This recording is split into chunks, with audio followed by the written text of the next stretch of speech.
As we all know in Southern California, smoke can be very alarming, literally. We're all absolutely aware of the wildfire threat, but what about inside your home? In this Virtually Rick, smoke detectors, and why you should get one. Lots of them actually, so come with me, let's get virtual. Half of all home fire deaths in the US happen between 11 p.m. and 7 a.m., when most people are asleep. Nationally, there are around 3,000 deaths a year from house fires. California, Texas, and New York have the largest number of fire deaths in the US, and more than a third of those are from fires in homes where there are no smoke alarms at all. A high percentage are just from carelessness, like candles or frayed electrical wires.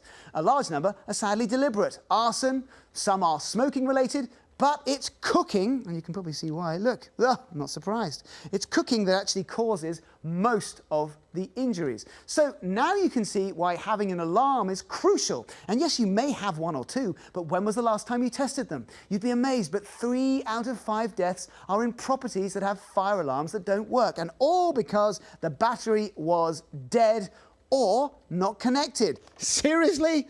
I don't want to blow smoke up your nose, but let's presume for everyone's benefit that you already, quite sensibly, have smoke alarms in your home. Well, how long have you had them? The US Fire Administration suggests that if they've been there for longer than 10 years, well, you should put them in the trash and invest in some new ones, because that's the best way to burn your money.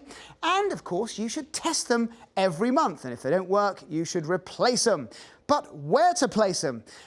Basically, outside every bedroom is a good idea, and why not come inside the bedroom too, because we need to place one in here as well. In every bedroom, in fact, and on every level of your house. But what type should you get? Because there are a zillion different brands, but 2 basic types: ionization or photoelectric, and astonishingly, they detect different types of fires. The USFA recommends you have a mixture of both or buy dual sensor alarms, and if you can, make them interconnected like these are, so that if one of them goes off, they all do. And if you have hearing loss, then you should make sure you get the strobing and flashing alarms too. And how to deal with the most common problem, setting off the alarms in the kitchen when you're carbonizing your toast by mistake? Well, don't disconnect or remove the battery because your ears hurt. Just move them, or use your best towel wave, because if you forget to switch them back on later, well, let's just say that's how every year in the US, a lot of people's dreams literally go up in smoke.